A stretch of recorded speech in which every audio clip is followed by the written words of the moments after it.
Bien, venga, no perdemos más tiempo. Teddy Christiansen.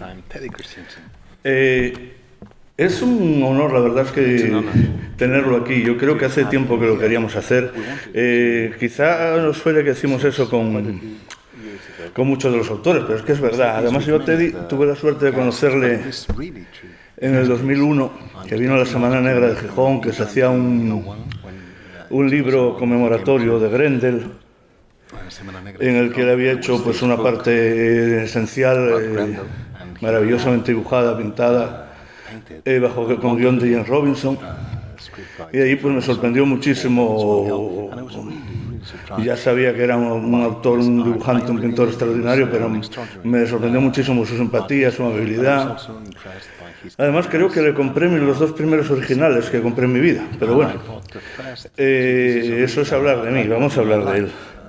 Un poco antes, unos cuantos años antes de esto, de aquel 2001, nos encontramos los lectores, yo creo que de España, que del mundo, una obra que es esta, que tengo algunas imágenes por aquí, que era Superman y la bomba de la paz. Nos extrañaba que este estilo tan atractivo, pero a la vez tan diferente de lo que es el Superman canónico, y sobre todo que tuviera 2 nombres daneses que no conocíamos. Entonces quizá la primera pregunta fue cómo surgió, cómo 2 chavales daneses, porque en aquella época eran muy jóvenes, se vieron involucrados en hacer una novela gráfica con Superman de protagonista.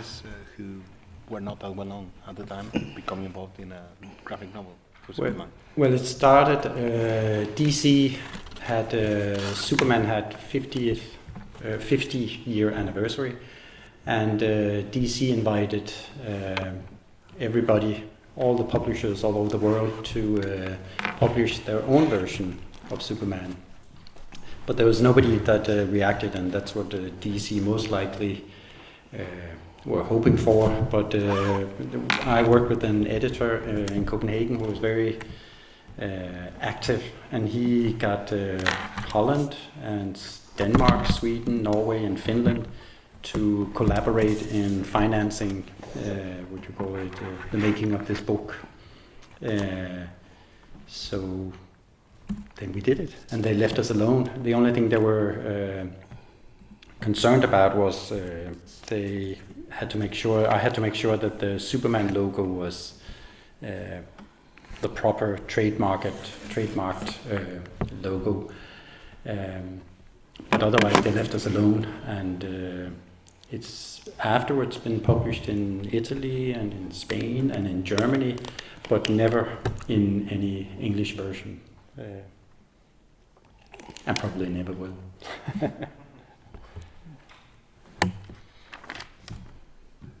Pues en aquella época DC quería celebrar el 50º aniversario de Superman y invitó a editoriales de todo el mundo a que hicieran su propia versión del personaje.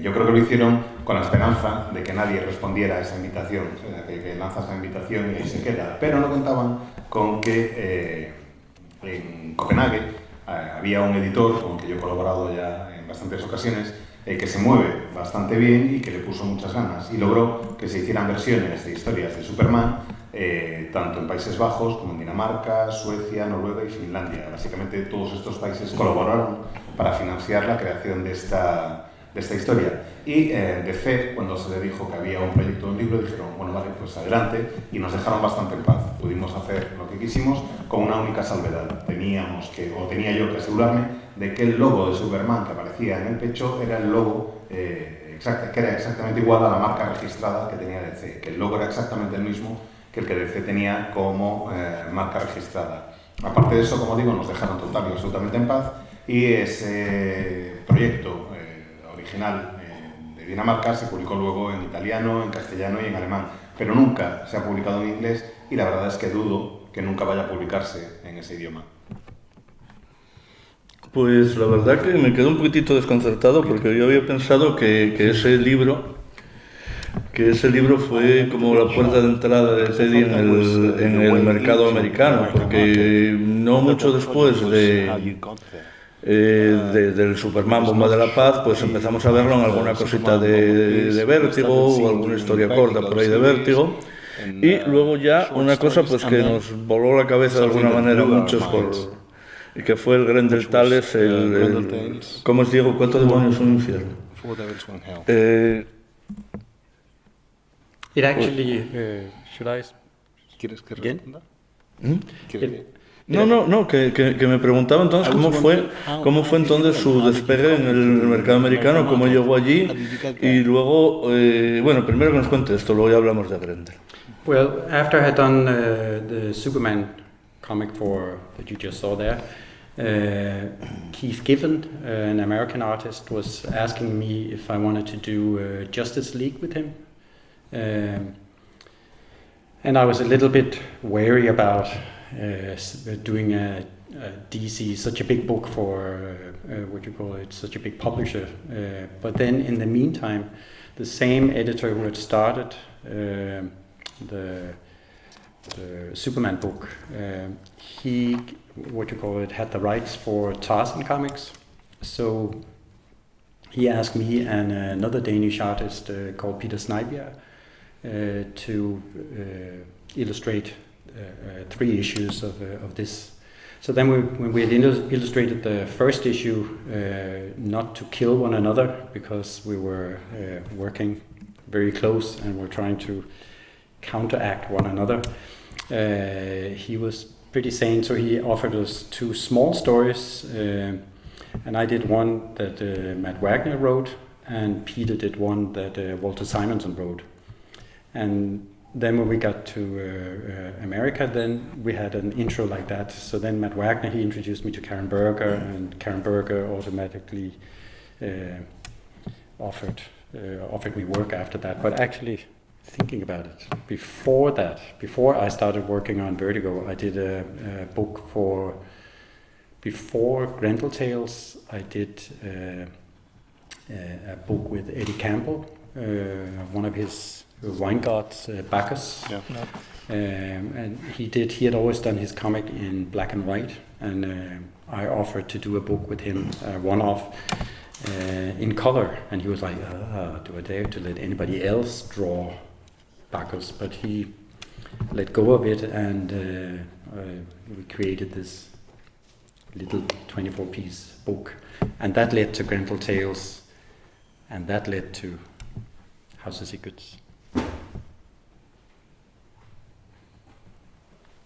Sorry for the long answer. Lo cierto es que después del proyecto de Superman, Bomba de la Paz, lo que sí es verdad es que recibí un contacto conmigo, mejor dicho, Keith Giffen, el dibujante y guionista norteamericano, que me ofrecía que hiciera con él algunos números de la Liga de la Justicia. Y a mí me preocupaba un poco, la verdad, empezar ya directamente haciendo una colección tan importante para una editorial tan grande y tan potente como DC. Al mismo tiempo que eso sucedía, el editor, que se había movido también con el Bomba de la Paz, nos ofreció 3 números de Tarzán, nos consiguió 3 números de Tarzán a otro dibujante danés y a mí. El otro dibujante danés se llama Peter Snijbjerg. Y teníamos que hacer 3 números mientras tratábamos de no matarnos el uno al otro, básicamente, porque estábamos constantemente intentando contrarrestarnos el uno al otro. Lo que uno hacía, el otro lo trataba de contrarrestar y superar. Y el editor, que era bastante inteligente, se dio cuenta de que aquello solo funcionaría si hacíamos 2 historias cortas, en paralelo y por separado. Y consiguió que el guionista de la mía fuera Matt Wagner, mientras que el guionista de la historia corta de Tarzán fue Walter Simonson, de la que hizo Peter Snijbjerg.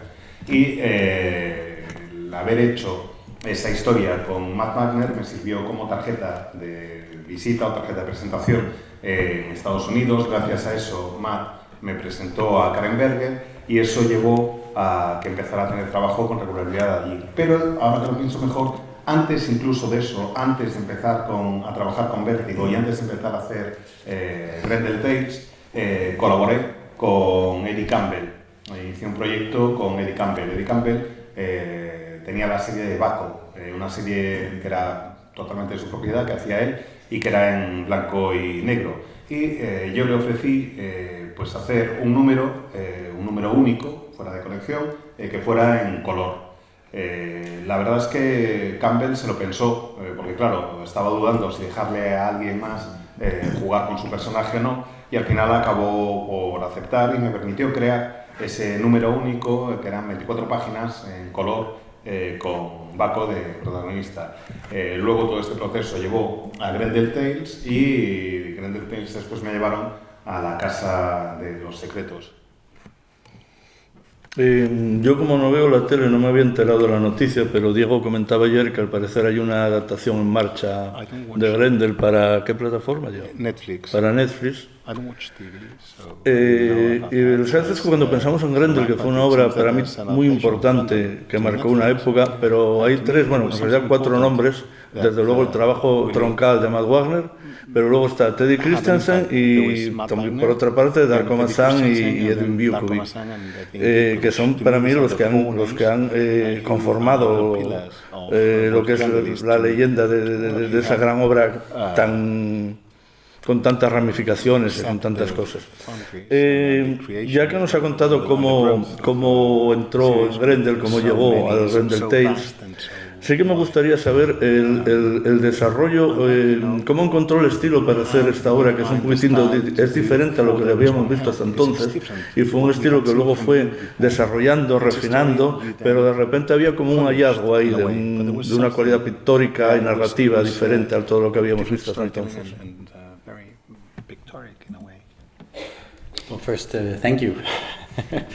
Actually, the first artist that was approached way before, many years before I came into the picture, was Philip Bond, English artist, and he actually penciled the first issue.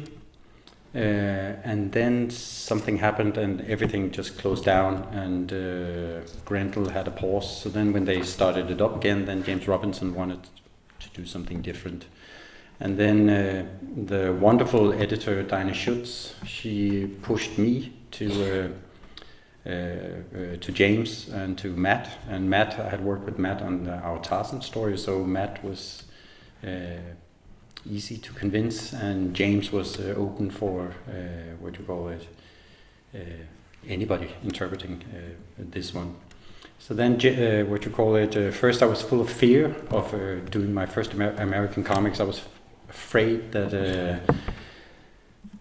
I was going to be met with editors, writers telling me exactly what they wanted me to do, and if I would strive from that they would go, oh no, you need to do the road like this or whatever. But what I found out was when I received the very first script, Diane had written a cover letter that says, "Remember, you're the artist. You decide." And James wrote another page for me saying, "I'm just feeding you with all this information. I'm just feeding you as much as I can with hopefully giving you a lot to start on, but sort it out. So if he writes 400 horses over the top of the hill, then it's you as the artist that have to figure out, but how do I, without drawing 400 horses and taking a year just on that page, how do I best tell this?"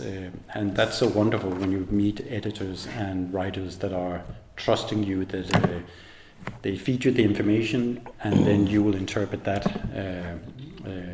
the best way you can. I probably have more, but stop there.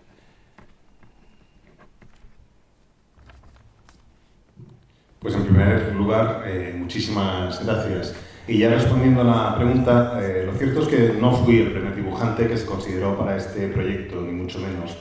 Muchos años antes de que yo siquiera entrara en escena, el proyecto se lo habían encargado a Philip Bond, el dibujante británico. Y él llegó a hacer el primer número a lápiz, incluso. Pero luego sucedió algo, no sé exactamente el qué, y el proyecto se interrumpió, y de hecho Grendel se interrumpió durante un tiempo, y cuando por fin se decidieron a retomarlo, Diana Schutz, que es una editora fantástica, fue la que presionó para a James Robinson y a Matt Wagner para que me aceptaran a mí como dibujante. Con Matt yo ya había hecho la historia de Tarzán, así que fue relativamente fácil de convencer. Y James, lo cierto es que estaba abierto a cualquiera que quisiera interpretar aquella historia y quisiera darle vida, así que no fue especialmente difícil. Yo sí reconozco que estaba un poco nervioso porque era mi primer cómic para el mercado norteamericano y me imaginaba que me iba a encontrar con editores y guionistas que estarían todo el rato diciéndome exactamente qué es lo que tenía que hacer y cómo querían que lo hiciera, y que si me alejaba de esa visión que me estaban dando, me empezarían a decir no, eso no es así, tienes que corregirlo.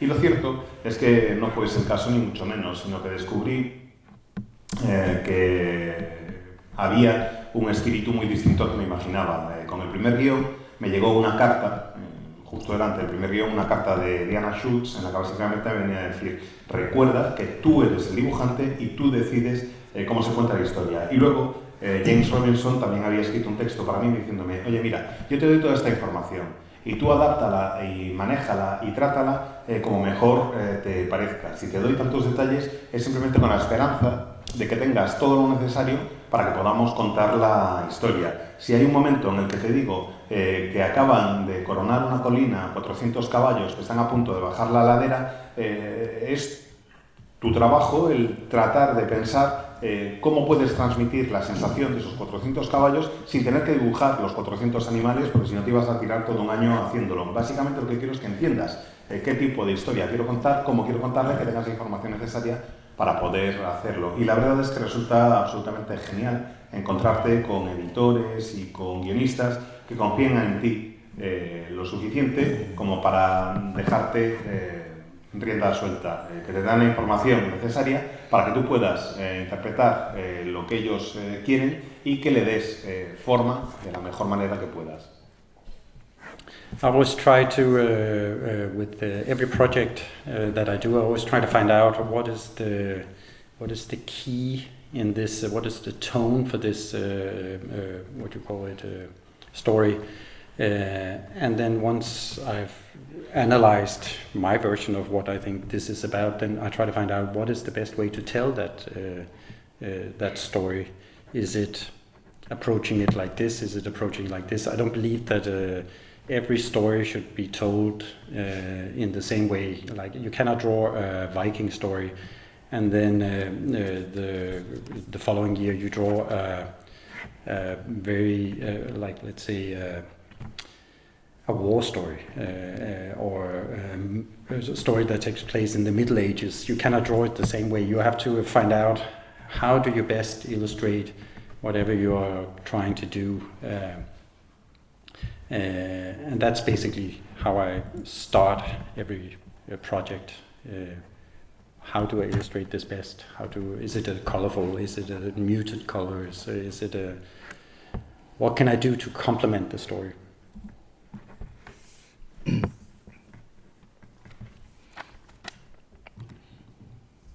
Siempre que abordo un proyecto nuevo, lo primero que trato de hacer es entender cuál es la clave de ese proyecto, qué tono tiene que tener la historia. Una vez he concluido ese análisis y tengo clara mi visión de lo que creo que va la historia, entonces me empiezo a plantear cuál es la mejor manera de reflejar esa historia, de plasmarla. Ver si me va mejor este enfoque o este otro, ir jugando con distintas posibilidades. Yo soy de los que creen que no puedes contar una historia de vikingos y al año siguiente hacer una historia bélica o una ambientada en la Edad Media y utilizar el mismo estilo para cada una de estas historias. Creo que cada una de ellas necesita una forma distinta de ser contada. Y lo que trato de hacer siempre es encontrar la forma de ilustrar de la mejor manera posible la historia que tengo entre manos. Eso lo hago siempre al principio de cada uno de los proyectos. Plantearme, bueno, pues a esta historia le va mejor un estilo más pictórico, en esta a lo mejor lo que pegan son colores más apagados o cuestiones por el estilo. Siempre trato de encontrar un estilo, una forma de proceder que me permita añadir a la historia. Dentro de poco, cuando avancemos más en la charla, hablaremos de uno de los nombres de los colaboradores más importantes que ha tenido Ted en su trabajo, pero mientras sí que después de Matt Wagner y James Robinson hubo otro nombre importante en la carrera de Tevi, que es Neil Gaiman, con el que hizo pues nada menos que un número de la etapa final de Sandman, del mítico Sandman, y también con Neil y con Matt Wagner, pues un episodio absolutamente precioso de Sandman, Midnight Theater, que se llamó, que era reunir, digamos, al Sandman de Neil Gaiman con el Sandman, personaje de los años 40-30 de Matt Wagner. ¿Cómo fue eso de colaborar con Neil Gaiman? ¿Va a hacer un número, va a hacer su aportación a una serie que va a quedar en la historia del cómic como Sandman? Well, at that point, it was. I didn't really think about it. I just approached it as I approached anything. I just wanted to find out how to best illustrate this story. I had this idea that, this was taking place in 1940 something, 37, 38, 39. So what was people's memory of, how do people interpret when you read it? When you think about that time, you were thinking black and white. So I was trying to say, okay, but art-wise, I would try to do something that had muted colors, so people would make the connection to something, our idea of 1940 easier. And then it was just wonderful, very easy to work with. Matt and Neil would sit down and make a very rough version that they sent to me of the script, and then they would continue to write on it as I was drawing it. I would send my thumbnails first, and then as I was painting, they would start writing what would they actually be saying, what would they actually be talking about caption-wise. So it was a very easy, nice collaboration with both writers.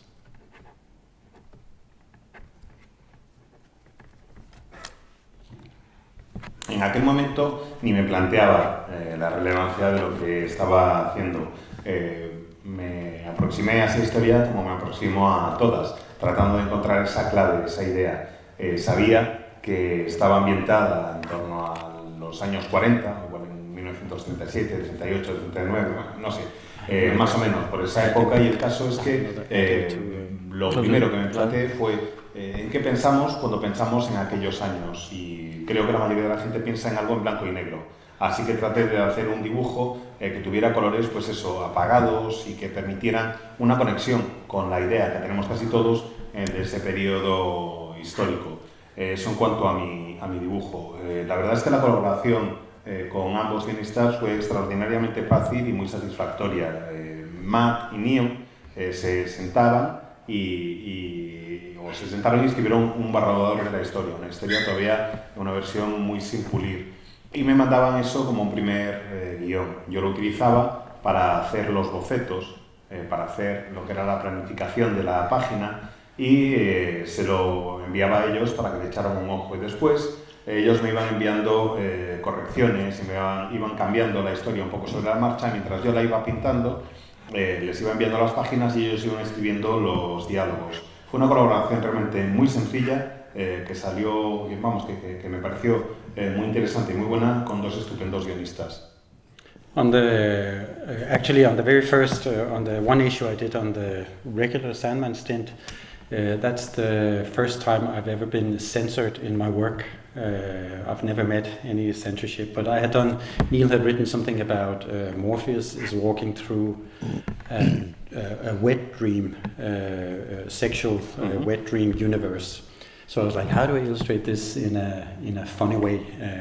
So I cut out a bunch of bums and breasts and naked bodies, and then I did a collage of all this, and I was like, oh, they're never going to go for this. So I painted a red color over it to sort of cover some of the worst parts. And then I had this idea that, but somewhere in America, there's somebody, some housewife or somebody having a wet dream about Ronald Reagan. So I put a tiny little Ronald Reagan in the corner, in the left-hand corner, and legal department, they spotted that straight away. They had no objections to the naked bodies or anything, but the ex-president, that was you can't touch that. Y en cuanto al único número que hice de la serie regular de Sandman, pues fue la primera vez que censuraron algo de mi trabajo. Es algo que no me había ocurrido nunca antes. En el guión que me envió Neil, en que escribe como Morfeo, atraviesa un sueño húmedo, un universo onírico de carácter erótico. Y yo empecé a pensar, vale, ¿cómo puedo reflejar ese sueño húmedo en una viñeta de una manera que me resulte divertida? Así que empecé a recortar en revistas pues nalgas y pechos, y fui haciendo una especie de collage con ellos, cuerpos desnudos, que iba superponiendo unos encima de otros. Y cuando lo vi acabado, cuando vi el collage, dije, uy, esto no me lo van a aceptar de ninguna de las maneras. Así que pinté un poco de rojo por encima para tapar las partes más chungas, digamos, ¿no? Lo más explícito. Y mientras hacía eso, se me ocurrió que, claro, que seguro que en Estados Unidos había algún ama de casa que tenía un sueño erótico con Ronald Reagan. Así que hice un dibujo del expresidente de Estados Unidos, Ronald Reagan, en la esquina inferior izquierda de la viñeta. Y pensé, bueno, no va a haber ningún problema, no va a pasar nada. Y cuando envié la página, el departamento jurídico lo vio de inmediato y me dijo, mira, lo que quieras menos esto. O sea, puedes poner los cuerpos desnudos, pero de meter al expresidente en un sueño erótico, por ahí sí que no pasamos. So if you look in the corner and find that panel, you can see there's a little blurred area. That's Ronald Reagan. Así que si tenéis curiosidad y buscáis el número y encontráis la viñeta a la que hago referencia, veréis que en la esquinita inferior izquierda hay una parte así como medio difuminada. Bueno, pues ahí estaba Reagan. Y ahora llegamos pues al que decía que era el otro nombre importante, el otro colaborador importante en tu carrera, que es obviamente Steven T. Seagal. Estamos viendo ahora Casa de Secretos, que fue, creo yo, la primera obra en que colaboraron. ¿Cómo se conocieron? ¿Cómo empezó Casa de Secretos? Y luego quizá hablamos de cómo fue evolucionando la colaboración entre ambos. I first met Steve in San Diego. Matt Wagner always had a booth where there was a bunch of artists hanging around one another, Tim Sale and me and Matt. And then this very, very calm guy with a hand on his lower chest stood there in front of me, and then I found out, oh, he's Steve Seagal. And I had read one book that Steve had written with Tim Sale called The Amazon. And I loved that book. It was like it had this European touch, which was not what you would see in American comics. So I had read it and dearly loved it. So when I met this person, I was like, ooh. And he asked me, oh, we should do something together. And then we just talked on and off the whole convention. And then we found out we had a common interest in story structures. So we had both seen a film by a Canadian filmmaker called Atom Egoyan. And Atom Egoyan had made a film where you have a bunch of people walking in a field, and you automatically have this idea that this is like a family reunion, something joyful is happening.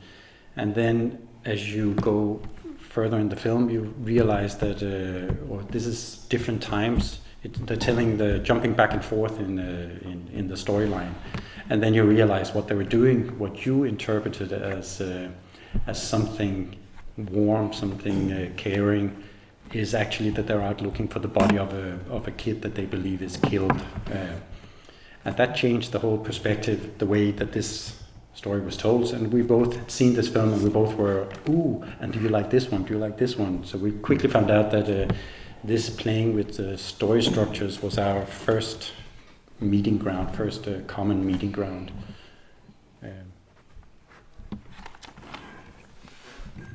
Pues nos conocimos, Steve y yo, en una edición de la Comic Con de San Diego. Matt Wagner tiene allí un puesto y en ese puesto solíamos estar pues, un montón de dibujantes. Estaba el propio Matt, estaba Tim Sale, estaba yo y de repente estábamos por allí y me encuentro con que justo delante de este puesto, de este stand, está un tío muy tranquilo, muy calmado allí, con una mano aquí puesta en el esternón y que pues, nos estaba mirando. Y yo me quedo así mirándole a él también y me entero de que es Steve Siegel. Yo había leído una serie, un proyecto que le había hecho con Tim Sale que se llama The Amazon y que me había encantado, me había gustado muchísimo porque era una serie que tenía un toque muy europeo, algo distinto a lo que se solía ver en el cómic norteamericano y me había gustado muchísimo, así que cuando me dijeron quién era dije, anda, mira tú qué bien. Y empezamos a charlar los dos, tuvimos una buena relación desde el principio y decidimos que tendríamos que hacer algo juntos. Y nos tiramos todo el resto de la Comic Con pues hablando a ratos sueltos de esto, de lo otro y de lo de más allá. Y así descubrimos que a ambos nos interesaba muchísimo la estructura de las historias, que es algo que nos llamaba mucho la atención. Hay una película del director canadiense Atom Egoyan en la que ves al principio a un montón de gente que van recorriendo un campo y automáticamente, por la forma en que está narrado, pues te da la sensación de que es como una especie de reunión familiar, que es algo cálido y algo divertido. Y a lo largo de la película vas viendo que en realidad la película alterna distintos momentos en el tiempo y que va saltando entre distintas situaciones y llega un punto en el que te das cuenta de que aquello que habías interpretado como una escena cálida y amable, en realidad es la búsqueda de una familia que está intentando localizar el cuerpo de un niño que sospechan que ha muerto. Y claro, eso cambia totalmente el tono de la historia y cambia la perspectiva de lo que habías estado viendo hasta entonces. Y empezamos a hablar de eso porque nos llamaba muchísimo la atención a los dos y de ahí empezamos que si has visto esta peli, tú has visto esta otra y nos dimos cuenta de que el primer punto en contacto, el primer punto en común entre los dos era precisamente ese interés que tenemos por cómo se estructuran, cómo se organizan las historias. Y bueno, pues supongo que así llegó House of Secrets. En House of Secrets, que fue una serie de Vértigo relativamente longeva, tú tenías, porque entonces te habíamos visto pues haciendo pues estos elementos oríricos extraños, pues de Grendel, de Sandman Mystery Theater en los 40, pues aquí era un ambiente muy urbano. Yo creo que la ciudad que se veía era Seattle o algo muy parecido, con protagonistas más o menos jóvenes que van a conciertos de rock, que experimentan con drogas, que tienen un montón de problemas, es decir, una cosa muy contemporánea, evidentemente con un trasfondo pues de espíritus, de fantasmas vengativos, pero ¿cómo te encontraste pues reflejando este tipo de ambiente que hasta ahora siempre habías hecho cosas que más o menos podían ser imaginarias?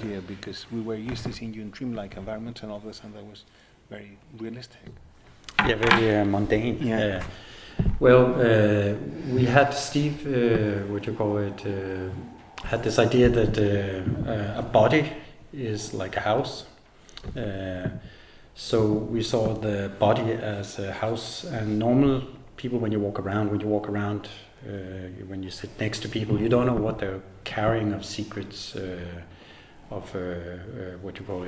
things they've done or things that are concerning them. And that was sort of the foundation for House of Secrets. So we've invented this young girl who by accident tumbles into an actual jury that are convicting people for what they've done, and then she gets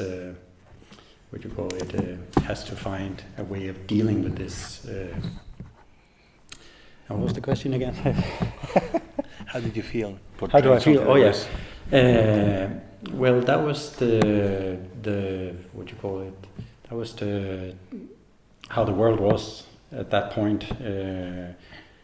Grunge was in the last stages,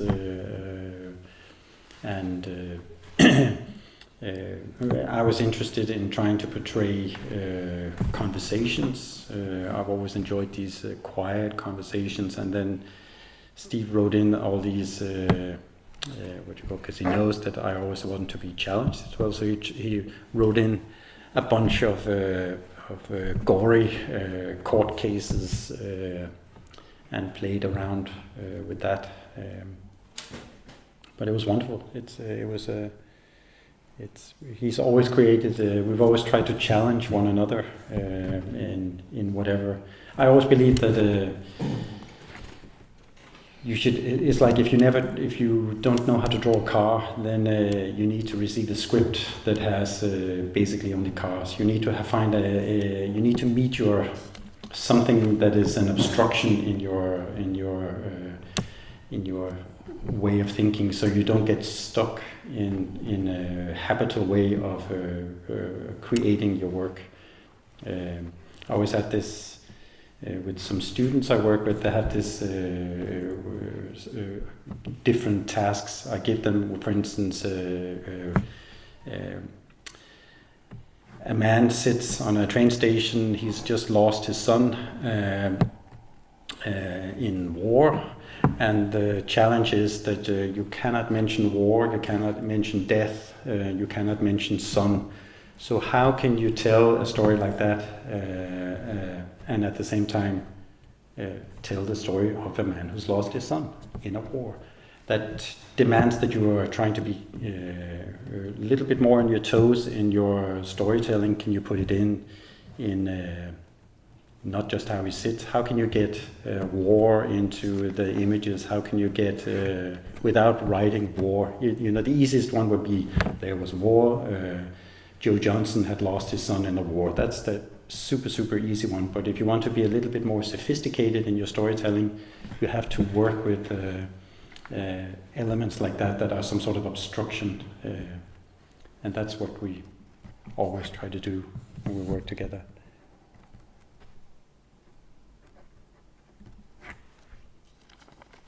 Sorry for the long answer.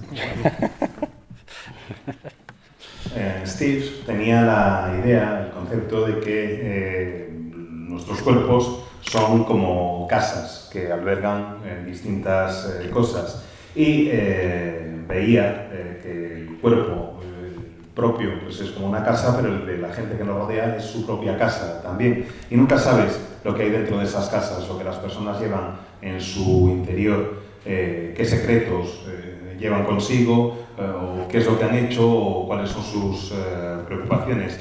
Y ese concepto, esa idea es la base para Casa de Secretos. Casa de Secretos es una serie protagonizada por una chica joven que acaba por accidente ante una especie de jurado que se encarga de condenar a la gente por aquello que han hecho. Y ella tiene que enfrentarse a esa situación y tratar de resolverla. En cuanto al tipo de mundo que reflejamos en la serie, pues era el mundo que nos rodeaba en aquella época. El grunge estaba dando sus últimos coletazos y esa era la realidad que queríamos reflejar. También yo quería reflejar conversaciones. Siempre me han gustado dibujar conversaciones y atmósferas bastante tranquilas. Y como Steve sabe que me gustan los retos también, me dijo, vale, pues de las conversaciones, pero al mismo tiempo los casos que se presentaban ante el tribunal eran de lo más gore que os pudierais echar a la cara. Básicamente me estaba planteando retos mientras me dejaba hacer parte de lo que me gusta. Y así es como hemos ido funcionando durante mucho tiempo, casi desde siempre, planteándonos retos unos a otros. Yo soy de los que piensan que si no sabes dibujar coches, lo mejor que te puede pasar es que el siguiente guión que te manden sea un guión que esté lleno de coches. Creo que plantearte obstáculos o restricciones en tu trabajo es lo que te permite mantenerte en forma, mantenerte un poco vivo y no quedarte atascado siempre en la misma forma de proceder y en la misma forma de trabajar. Normalmente, cuando tengo alumnos, por ejemplo, en clases de narrativa o de cómic, siempre les pongo como deberes pues situaciones como la siguiente, decirles, mira, tenéis que contar la historia en una escena de un hombre que está en la estación de tren y acaba de perder a su hijo en la guerra, pero la dificultad está en que no puedes mencionar la guerra, no puedes mencionar la muerte, no puedes mencionar al hijo, y tienes que contar esa historia con esas restricciones. Y tienes que contar la historia de alguien que ha perdido a su hijo y que está en una estación de tren y que ha perdido al hijo en la guerra. Creo que tratar de resolver ese tipo de dificultades es lo que te permite mantenerte un poco vivo y un poco en forma. La manera más sencilla de contar la historia, por supuesto, sería decir en un cartucho: eran tiempos de guerra y Joe Johnson acababa de perder a su hijo. Eso es lo más fácil, pero lo que persigo es lograr que haya un mayor grado de sofisticación en la forma de narrar, y creo que esa es la mejor forma de proceder. Me gusta trabajar así, planteando obstáculos. Es algo que, como digo, he hecho desde siempre con Steve y que tratamos de hacer siempre cuando trabajamos juntos. Pues y después vino Itzaber, una novela gráfica maravillosa, pero como, bueno, el tiempo premia, no vamos a tener tiempo de hablar de todo y quiero hablar de Genio, obviamente, pero no podemos dejar atrás el Diario Rojo, que es un guión y dibujo de Teddy, pero que de alguna manera, por lo menos en la versión americana, yo no recuerdo aquí si salió aquí, o quizá algo vosotros lo sabréis, o lo recordéis, mejor dicho, que en la versión americana salió como un flipbook, que en la otra parte es la misma historia, es decir, usando los mismos dibujos, pero con palabras de Steve Seagal, cambiando totalmente la historia. ¿Cómo surgió todo esto? Well, I did the book for a French publisher, and that edition came out in Spanish as well and in Danish. And then later on, Steve has this work relationship with the publisher Image, that they publish everything he does, but it just means he has to be involved in it. So he was like, why don't I translate the book? And because we've always enjoyed this, trying to play with one another, try to create a bizarre obstruction for one another, then he had this idea that I said to him, do you want to read the English script? I have a script that you can read. And he was like, no. So he took the first caption of the book, and of the Danish book, and he was like, this word looks like this English word. This word looks like this English word. And then he made a Google Translate of the rest of the words and put it into his other words, and that made a little bizarre sentence. So he made a proper sentence out of that, and that was sort of his kick-off to his version. So then we made this deal that if there was a word, if there was a year, if there was a city name, he had to keep those. So if it said 1921, he had to write something in the caption that said 1921. And then he just wrote a story, what he thought the images were telling.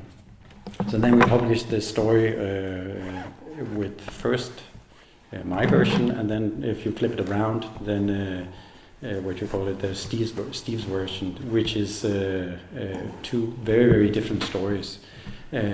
And the funny thing is when you talk to people afterwards, because then it all depends on which story do you actually read first, how do you feel with the other story.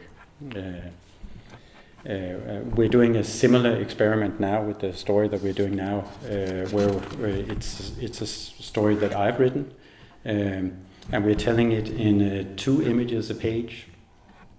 And when you tell stories with 2 images a page, it's a very fragmented storytelling.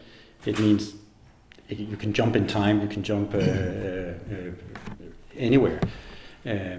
So what we're doing is that I'm working on my story and I'm drawing my story without putting any captions or anything in, just the images. But when I'm sitting working with it, I have my own story. Then I send the images to Steve, but only as half pages. So then the deal is that Steve, he can take the images and flip them around and create new pages, when he's sitting with all these half-page images. And then, only then will we actually know what the story is about, because he will write, he's a master in storytelling, so he will invent something fantastic, wonderful. I'm full of trust. So my story will actually never be published, and there will only exist Steve's story, but the images will exist. But nobody knows what that is yet.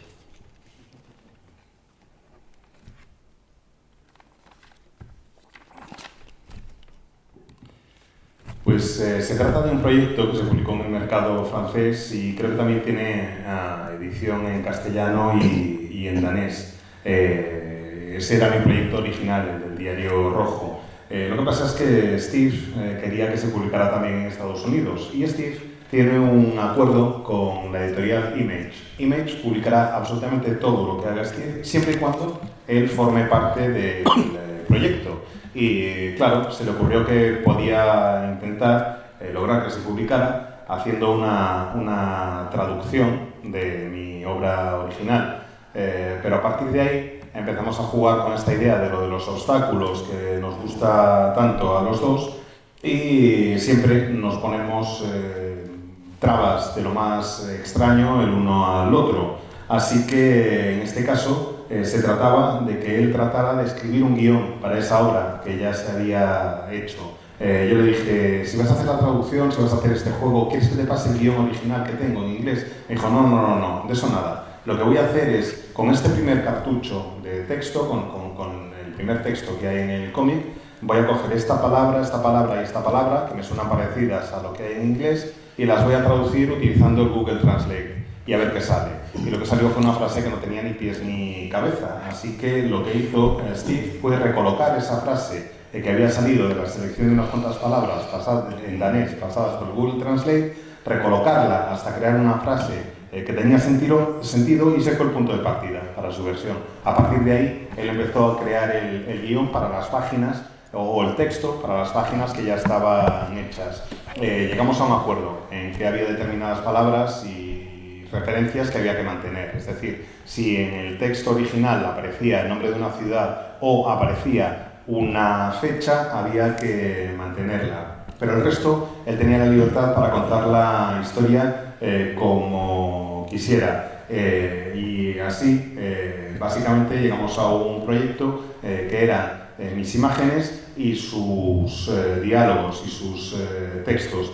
No se llegó a publicar nunca mi versión tal cual, cuando se publicó en Estados Unidos se publicó con mi versión traducida por una parte y era como un flipbook, estos libros a los que les das la vuelta y en la otra parte estaba la versión de la historia que había hecho Steve, es decir, si la abres por un lado está mi historia original traducida y si lo abres por el otro lado están las mismas páginas pero con los diálogos de Steve. Y la reacción que provoca el proyecto y la opinión que tiene la gente del proyecto depende mucho, o si le preguntas a alguien cuál de las dos es la historia que más le ha gustado, depende mucho de por dónde hayan empezado a leer el libro, por mi versión original traducida o por la versión de Steve. Eso influye mucho en la recepción que tiene el libro. Ese es uno de los experimentos que nos gusta hacer y ahora mismo estamos trabajando en un proyecto bastante semejante o que va dentro de los mismos parámetros. Yo he escrito un guión, lo tengo en mi cabeza y estoy haciendo las imágenes para contar esa historia. Hemos llegado al acuerdo de que van a ser 2 imágenes por página. Entonces, cada vez que tengo media página acabada, cada vez que tengo una de las 2 imágenes, se la envío a Steve sin decirle nada del guión que yo tengo en mente ni plantearme cómo quiero narrar. Simplemente se lo paso y él va recolocando las imágenes a su gusto y añadiendo el diálogo que a él le parece. Yo tengo una idea en la cabeza y es la que voy dibujando, pero se la envío a Steve y él con cada media página va recolocando y va contando una historia de una manera totalmente distinta. Está cambiando la narración de la página. Lo que hace al jugar con esas imágenes es que puede incluir cambios, saltos temporales, puede darle una visión totalmente distinta a lo que yo tenía en mente. En realidad no va a existir ni mi historia ni un guión de Steve. Va a ser una mezcla total y absoluta de los dos. Ninguno de los dos sabe ahora mismo cuál va a ser el resultado de lo que estamos haciendo. Yo confío plenamente en Steve porque sé que es un narrador magistral y que va a poder inventarse algo fantástico. Tiene mi plena confianza. pero lo que nos gusta a los dos de este proyecto es que en realidad no va a existir nunca ni mi historia ni un guión que él haya escrito de antemano, solo va a existir la combinación de los dos. Y lo más divertido es que según lo vamos haciendo, nos damos cuenta los dos de que ninguno de nosotros sabe realmente cuál va a ser el resultado final, porque ninguno de los dos tiene ni idea de exactamente por dónde van a ir los tiros. Bien, como una de las preguntas posibles para acabar sería en qué están trabajando ahora, y ya nos lo ha respondido, pues vamos a pasar a hablar de Genio, que Ángel de la Calle decía que era la mejor obra que había leído el año pasado, porque la leía antes en inglés. Yo creo que es una de las mejores que yo he leído este año también, que se acaba de publicar en España, y le pediría a Teddy que fuese breve en esta ocasión, por favor, porque nos apura el tiempo, pero que nos cuente, yo qué sé, lo que quiera de Genio, de esta otra colaboración con Steve. Together with Steve. Well, Steve has his wife's grandfather kept showing up to these family meetings, and he kept hinting something about that he worked for the U.S. government at one point, and he had a secret about the U.S. government that would change the way we see the world right now, or at least history. So Steve was very curious, and her grandfather went to the grave with this secret, so he never found out what it was. So Steve, of course, he's a writer, so he would swallow it up like a sponge, and made it into a story about this scientist, and scientists have to validate their position in the world, in the scientific world. They have to constantly publish new theses, new theories. But this guy has nothing comes into it until he comes in touch with a secret.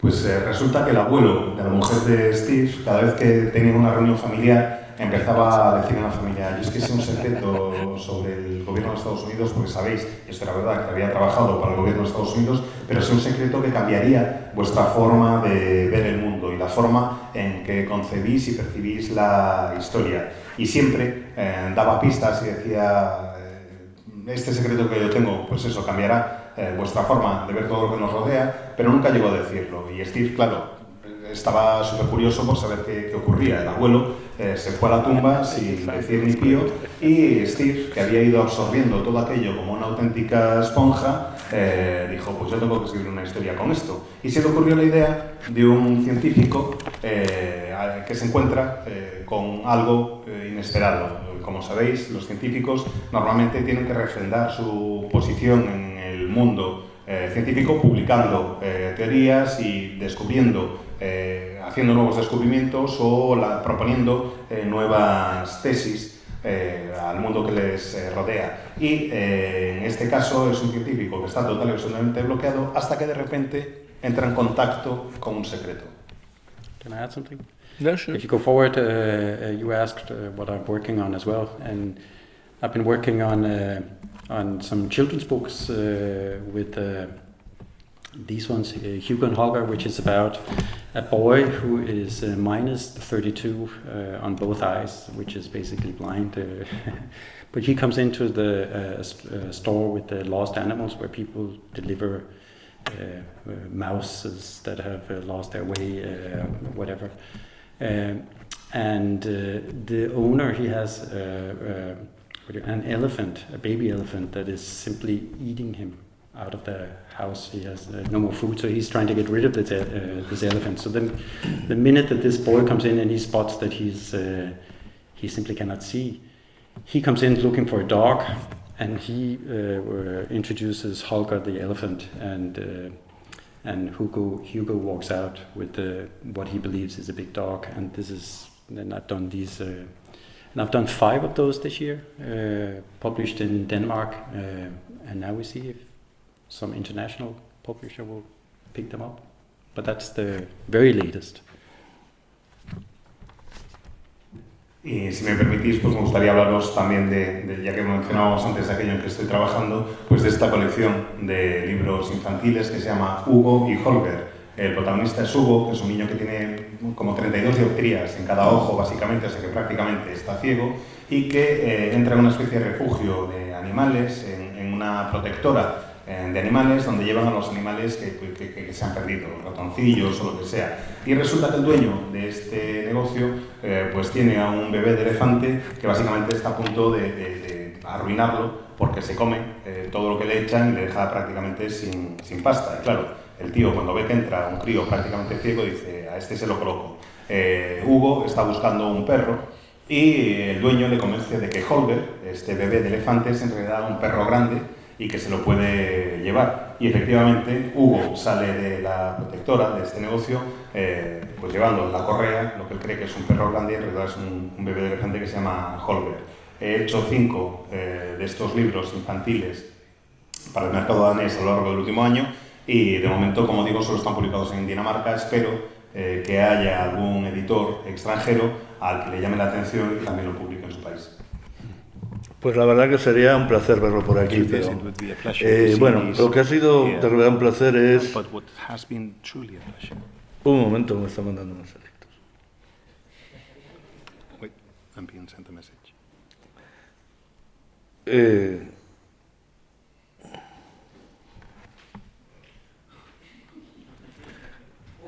El momento que se escoge para que no abra el... Sí, me falta el elefante. No funciona. ¿Qué pasa, Jorge? Dilo. ¿Qué le pasa? Bien, lo sabréis enseguida, seguramente. Vamos a cerrar la charla. Me hubiera gustado que hubiese sido el final más épico, pero bueno, joder, es que ya no sé qué decir. Muchas gracias, Teddy. Te queremos mucho, eres muy grande. We love you very much. You're really great.